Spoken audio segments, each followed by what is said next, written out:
Hello and welcome into the Triicky Takes slash Box Score Network YouTube channel. This is going on the Box Score Network YouTube channel here. This is a Box Score exclusive, YouTube exclusive.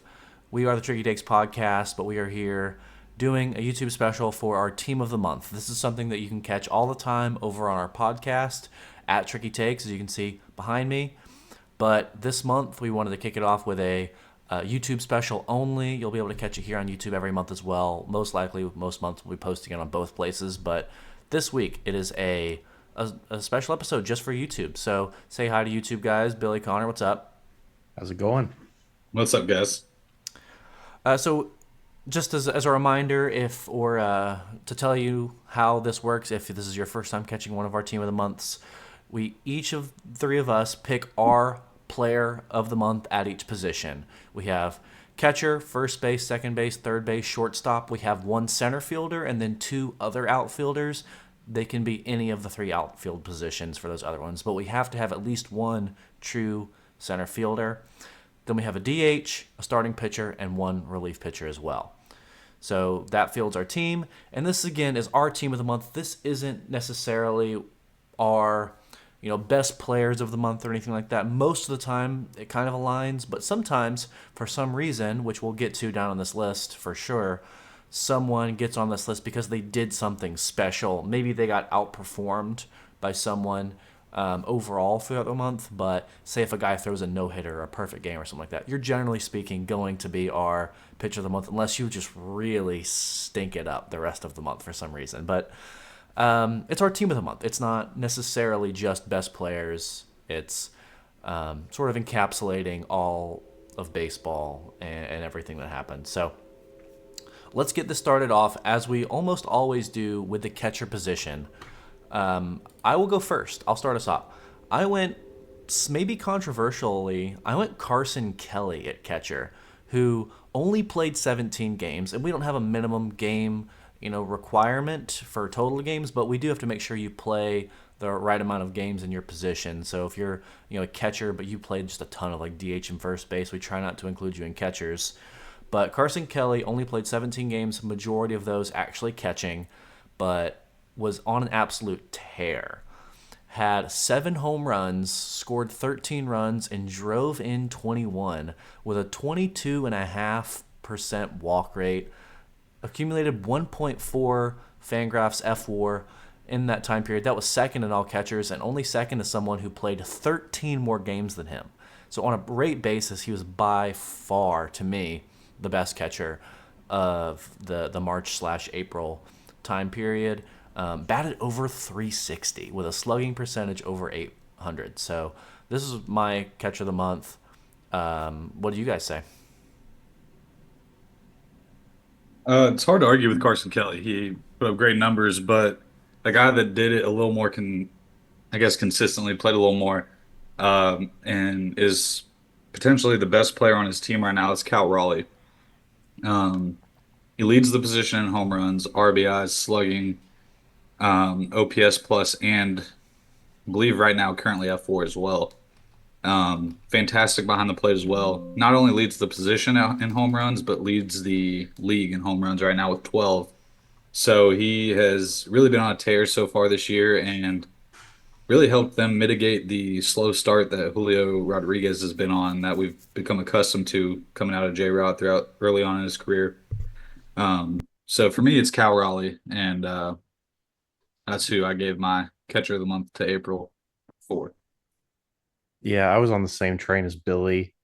Just an outstanding month, and he played the entire month, which is kind of where Carson Kelly fell down a little bit. That 13 more games, and I mean, yes, Carson Kelly had an outstanding month, even though it was short, and would love to see him again on this list, but doing it over the full consistent period. But for every reason and more, Cal Raleigh is a catcher of the month for me as well. Yeah, Cal Raleigh, just monster start to the year, and it's continued it into the next month. So can't really go wrong with this pick here. I was definitely between these two guys. One of them just did it for a longer period of time and accumulated more WAR because of it actually. So I don't disagree with the pick as much, even though I did technically have someone different. I think this is a very fine player to go on our April team of the month. So let's jump over to the next position group. We've got first base. And to me, this was just Pete Alonso. He's on an absolute tear to start the season. I'm wearing my Braves jersey, but no bias here. Pete is mashing. 2.1 F4 is a full one win above replacement above the next highest at the position. So kind of easy for me on that one. What do you guys think? I agree. And this is great timing for not only the Mets, but as well as Pete. Um, he just signed a short 2-year deal this offseason. And with Vladdy just getting 500 million, I know Pete's a little older than him. He's 30 now. So um, definitely, gives a boost to Pete's value, whenever he's due for a contract. And I believe he has an out after the first year. So if he tears it up like he continues, or if he continues to tear it up like he has been, this could be huge for him, and it's really big for the Mets too, because Soto's been off to a little bit of a slow start. So yeah, I have Pete Alonso.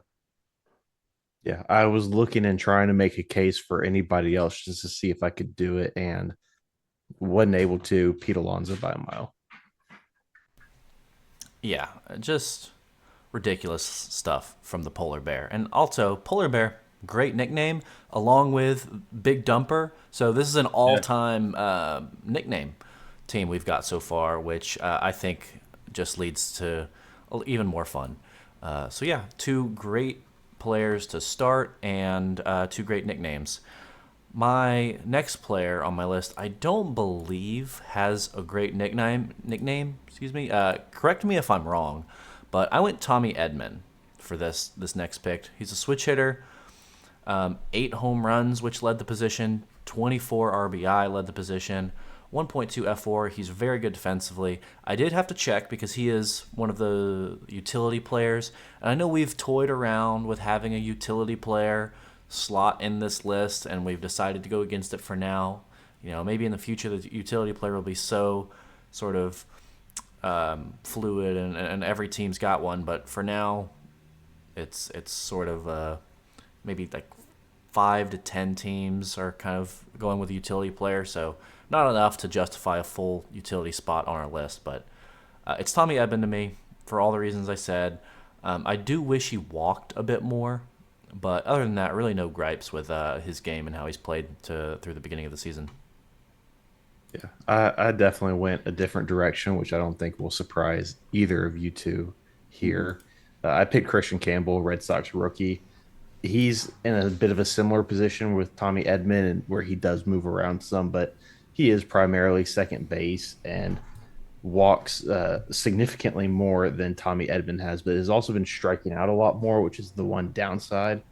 But the average and the slugging at 300 and 500 respectively has just been insane production out of him. He's leading the position at WRC plus at 156, which is 12 higher than the next highest, and is looking not too great at defense, but it is the highest offensive producing uh, second baseman at the moment without all the home runs of Edman. So I really wanted to go Christian Campbell here. The issue I had was that the strikeouts that you listed won, and then the defense hasn't been, that great. But other than that, he's done everything what that Boston needs him to do.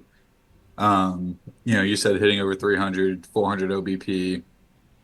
K is a little high. But what also stands out to me, he has almost a 400 BABIP when he does make contact. So he's getting on base when he does make contact, but just striking out too much. So I did go Tommy Edman here, plus a little more power, lower strikeout numbers, not getting on base via the walk, which kind of surprises me, based on Tommy Edman's history. So I'm sure that will even out. But yeah, I gave the edge to Tommy Edman as well here. Tommy Edman, not necessarily known for his power, No. but surprisingly, having a pretty good season. in the power department and switch hitting and having power from both sides, but the right side is definitely where he's kind of standing out in the power department, at least in the most of the games I've watched. He actually, I believe, hit the first home run of the season as well, which is one of those fun facts every year, trying to remember who hit the first home run every year. I feel like it's usually somewhat obscure, and then you have just like random years where like Miguel Cabrera does it and things like that. I thought it was Austin Wells this year. Was it? No, Edmund hit American. one in the Japan series, Oh, that's right. and Yeah. then Wells technically did it on opening day. On opening day. That's what Right. it was. But the first technically home run of the regular season happened in Japan in the Dodgers series with the Cubs. I'm pretty sure That's who that right. was. Yeah. I forgot Yeah. about that. Third base. Okay, here is when we bring up players who did something special in a month. This player had a very good month. I don't want to detract from that, but when you look at his numbers compared to the rest of the positions, they definitely, don't stand out as superior to everybody. But he did have a 4 home run game, along with 6 other home runs. Had to do some tough math there. 6 other home runs in the month to put him at a total of 10. But yeah, Eugenio Suarez, man, when you hit a 4 home run game, only I believe the 19th in the history of baseball to do it. Yeah, you're gonna be my third baseman of the month. Congrats to Gino on that. Did y'all sort of give him that prize for doing the 4 home run game as well, or did y'all go a different direction? Because there were plenty of other really good third basemen. I did not go with him, even though he did have that 4 home run game. I had another Boston player who just absolutely crushed it and led the position in pretty much every category but home runs. I think every category but home runs and walks, actually, now that I'm looking at it. But he's got that 3-4, almost six slash line, uh, positive defensive war, thankfully, and playing a hot corner position. You really want that. And almost at 2 WAR in a month himself, along with Polar Pete. And so just great numbers and, you know, a little hot and cold at times, but overall very consistent. Yeah, I also gave the nod to Bregman here. I think he's been worth much more than what the Red Sox paid him this offseason so far. Yeah, 324 average, also leads the position in RBI and WRC plus, as you mentioned. Um, Gino Suarez, 4 home runs in a game is insane, but they still lost. So I mean, uh, I do give the edge to Bregman here. I think he's been, one of the most valuable, probably the most valuable offseason signee so far. Yeah, I mean, the loss in the 4 home run game is a blemish. I won't pretend that it's not. But yeah, I think to me the 4 home run game does give him the nod. But Bregman, undoubtedly the better player throughout the totality of the month plus. I guess, this is the team of the month, but there's a little bit of March in there as well. Okay, on to one of the tougher positions this time. Sometimes this is a super easy one, and then sometimes it's not. I ended up going Bobby Witt Jr. though. He is just really, it's the defense that stands out to me. He's one of the best defensive shortstops. No matter what metrics you're looking at, if you're looking at Fangraphs DEF metric, or if you're looking at like Statcast's OAA, outs above average, he's just disgusting. As well as providing a ton of speed on the base paths and batting over 300. I believe he's got like a 23 game hit streak going, or a 22 game hit streak going at the time, which does extend into the next month. But most of that, towards in April. So yeah, he's my player of the month. You guys with me there? I am. I am not. I went with Francisco Lindor. He's another switch hitting guy. The defense is not as great, but the power numbers as well as the slugging is a bit higher. And well, obviously, the power numbers are a bit higher, and the WRC plus is up a little bit. The average and on base are within 15 points of each other each, which is one or two good games away from each other. So I felt like everything was very comparable, but Francisco's just a bit ahead in a few things. Yeah, I think so. Same way with Gino Suarez factoring in the 4 home run game. Also factored in the 21 plus game hit streak that he was on, as far as Witt Jr. And then with Lindor, the defense is still Gold Glove caliber. I know Bobby Witt does amazing things as well. So Witt definitely provides some more on the base pass. But other than that, I mean, there's so many good options at this position. There's so many different ways we could have gone. So I did give the edge to Witt here, though. All right, Bobby Witt makes our list for a lot the what 11th time probably in the few years we've been doing this, and he's been up in the bigs. Kid's a stud, and he'll probably make it at least once or twice more as the year goes on. So infield's done. Now we jump to center field. We do center field first, get out of the way, and then we add our two other outfielders, which again can be a center fielder if you so choose.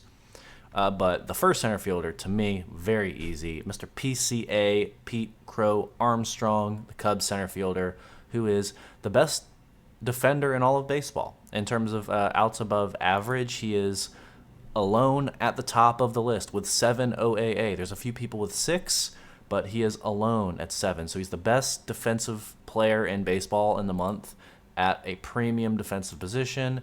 And then, he hit 6 home runs, 23 runs scored, 21 RBIs, 12 stolen bases.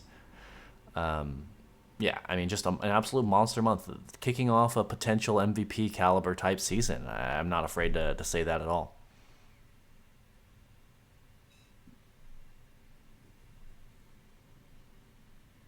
Yeah, no, I also went with PCA.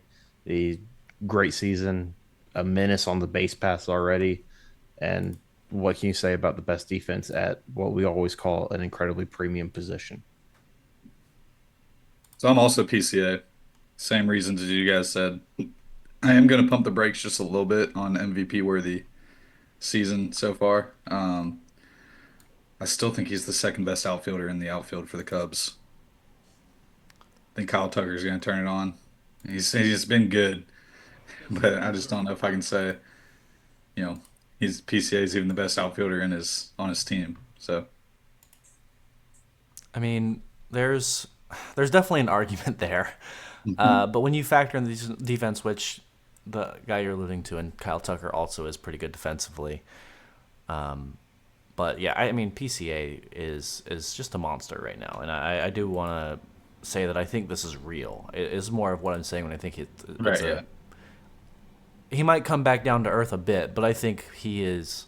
I think he's landed in the general sort of stratosphere that he's going to be Mhm. in throughout his career. For the other outfielders, there is the obligatory Aaron Judge, Yeah. who I think is the greatest hitter I've ever seen. I was obviously alive for the Barry Bonds era, but not like actively watching baseball during his peak. I was a little bit too young for that. And since I've been, I've watched like sort of the end of Pujols' prime and obviously Mike Trout. But to me, Aaron Judge over the last few years is the greatest hitter I've ever seen. And yeah, 3.2 F4 in this month, so ridiculous stuff. Yeah, there's just zero argument to not have Aaron Judge in any sort of recognized player leaderboard month by month. He is far and away just the best hitter in baseball, has been the last few years. And he's going to be on this list probably every month at this rate. Yeah, so Aaron Judge may just be on a generational run right now. If you look at a 162 game average and whatnot, he is just on pace for one of the most absurd seasons that we've ever been able to watch. And it rivals a lot of the people that we hear talked about, from back in the day. So right now, Aaron Judge, I don't know if there's going to be a month that we don't have him on this list. So he's just been incredible, and he's exceeded expectations even when they were as high as they could possibly be. So yeah, he's looking like the best of his this generation possibly. So Yeah. Okay, our second outfielder. This is a two-man race to me. I really waffled back and forth on these two guys. I ended up on Fernando Tatis Jr. In the 29 games, he has 8 home runs, 25 runs scored, 18 RBI. His K rate all the way down at 15%. He's batting 345 and is again playing really good defense in right field. We've already seen him win a platinum glove out there before. Then he had a bit of a down year, but now he's back playing fantastic defense. So Nando's my guy in right, or I guess my third outfielder. Who's yours? Yeah, it was also Nando for me. For all the reasons you listed, Corbin Carroll was just a little bit worse in just about every category, but very close. Didn't quite match up to what Nando was able to do. Just great season so far. yeah, I think Corbin Carroll and Kyle Tucker could definitely be in the discussion as well. But I was also on the Fernando Tatis train. Um, the dude's just playing unreal baseball right now, looking like one of the best hitters in baseball at the moment as well.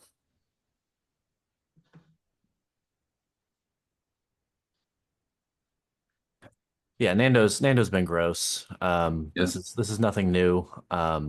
Just I'm glad to see him back in this form. I think a lot of people had him in their MVP consideration, and I was one of those people. can't believe we didn't have a Javi Baez outfield pick. He's looked so good. I would love for him to jump in there at some point. But Honestly, I feel like he's going impressive. to end up back in the infield once Parker Meadows gets healthy.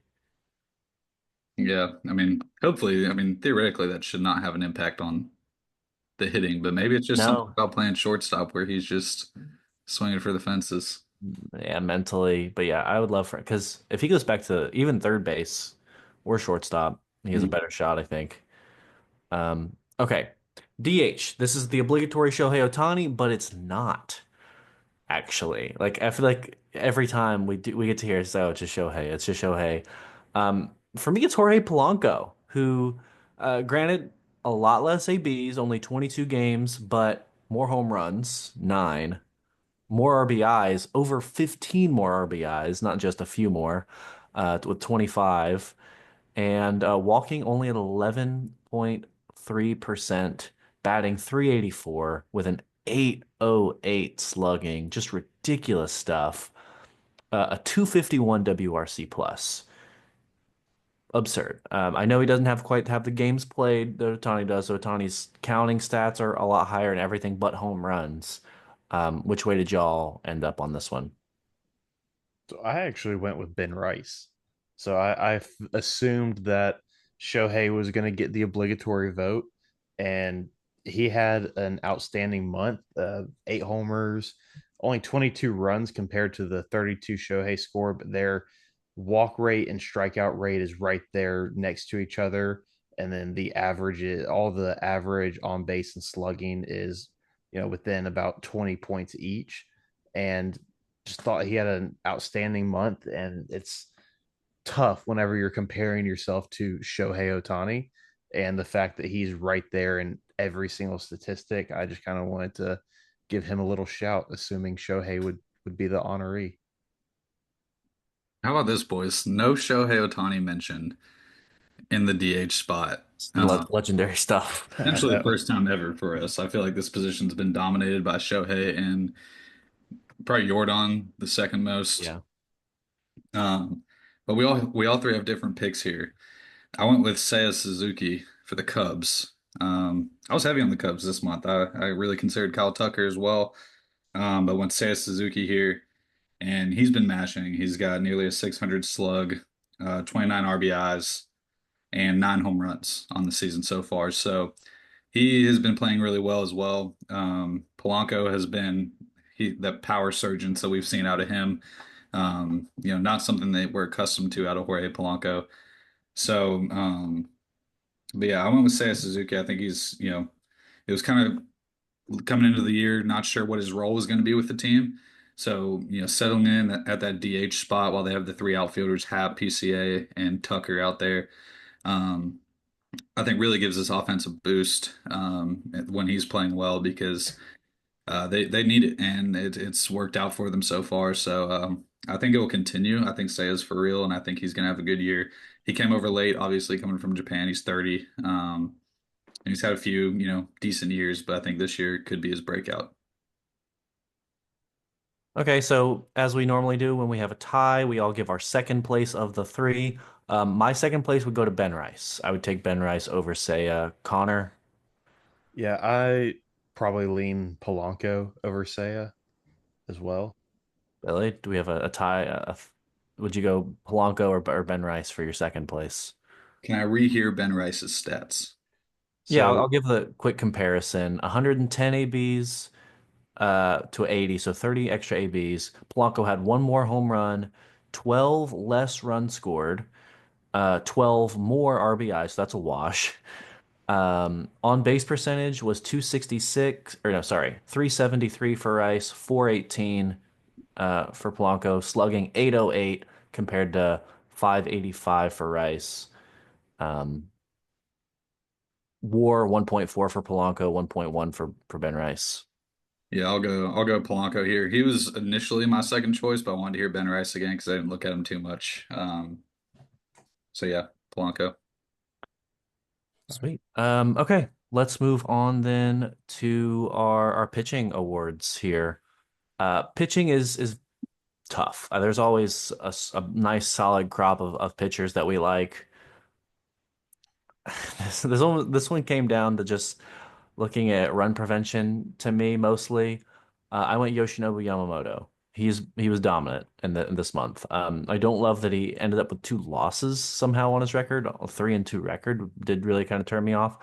But a 1.06 ERA in this time frame is really the number that jumped out at me. So that's where I went. Yeah, I went a little different. Another guy with the low, he had a 1.22 ERA, but he had a few more innings, which is why I ended up going with Hunter Brown. He also had a 4.1 record, which I know we don't really count for record as much, but all the other counting stats minus strikeout percentage is, or Ks per nine, is right around the same for both of these guys. So great months. I went with a guy that's just been striking out a ton of people, and that's Mackenzie Gore. Um, we knew he was going to be a big time prospect coming over from San Diego in the Juan Soto trade. But he's really putting it together this year. He's had two 13K games. He's going 6 innings consistently. And he's got 57 strikeouts on the year. That's across 7 starts in the time frame we're looking at. So he's just been striking out a lot of guys. The ERA is not quite, as elite as Yamamoto. Um, he's at hovering around, let's see where to go. Three and a Three, half for yeah, this Three and a, time 3.5. frame. yeah. So ERA is not great and win-loss of 2 and 3. But I just think the strikeout numbers have been really impressive. He's been durable. He's been, giving them good quality starts. So I got to tip my hat to Mackenzie Gore here. Shout him out. So All right, another split decision here. Uh, to me, the ERA's difference is just too much. I really love Mackenzie Gore's stat line, and he's got a 341 BABIP against him, which is batting average on balls in play. So he's getting a little bit unlucky on the balls that are put in play, which I think, only having a 30% ground ball rate, that needs to come up. If that comes up, I think Mackenzie Gore will turn into a real monster. But striking out people a ton, like you said, Billy. I'm gonna lean slightly Hunter Brown. Yeah, I'm kind of with you, Austin, where that ERA being over 2 points higher than both the other guys. And he also has more innings than both the other guys. And that just kind of leads me away from him. I love the strikeout numbers, but the ground ball and the home runs that he's kind of given up need to invert a little bit. yeah, so Austin, it's funny actually. The last two guys we've debated, Polanco and now the starting pitching role, I actually had the same picks initially with Polanco and Yamamoto. and then did a little more research. And I was like, you know what? I'm gonna shout out Mackenzie Gore here. Yeah. And then, obviously went with Seiya for the DH spot. So Yamamoto was my initial pick, mainly due to just the ERA being elite. And then he's just been really good so far throughout the year. So Yamamoto was my initial pick, so he will be my runner up here. I don't hate losing either of those. Yeah. Yeah, I mean, two really competitive positions. So Yeah. pitching's always hard. I think we always usually go to a debate on the starting A lot pitchers. of Starting times we pitcher's have three tough. different guys. Yeah. Yeah, because Tarek Um, Skubal is another guy that didn't even get mentioned, yes. Paul and he's doing Skeens. Paul Skeens, There's always a Crochet. number Logan of guys. Webb, who had a good month. Logan Webb's been good. Crochet. I mean, Jesus Lazario had a good month. yeah. See, I mean, it's just We could have easily debated 15 different guys here. I think so. Yeah. But let's round it out with relief pitching, which usually has like a few guys cut out at the top. I think this is another one of those cases. For me, it was Andres Munoz, who had 11 saves, which is second most, compared to the most had 12, but he also had a win thrown in there. So, 12 in that combo, 15 innings pitched, zero earned runs in the whole month. Just really, really good numbers. He was my pick. Yeah, same here. I mean, just 15 innings, no runs allowed, and 11 saves. It's tough not to go his way. yeah. Munoz was elite. I actually went with Mason Miller. Currently, he has over a 50% K rate, and his walk rate is under 2%. So with numbers like those that pop off the page to me, obviously saves, come into play as well, especially as a closer. And, um, there are other stats at play, but those two numbers stuck out to me, like just popped out. And so I was like, this guy is tearing it up right now. Basically, every fastball he throws is 101 plus. So he's a really tough at bat, or a really tough pitcher to face during an at bat, and not a guy you want to see late in games. I did go Mason Miller here. All right. Well, there it is. That's our team of the month. Check back next month for our team for May, and go check out the podcast, Tricky Takes, over there on wherever you get your podcasts. And we'll see you next time. Thanks, guys. Peace out. Later.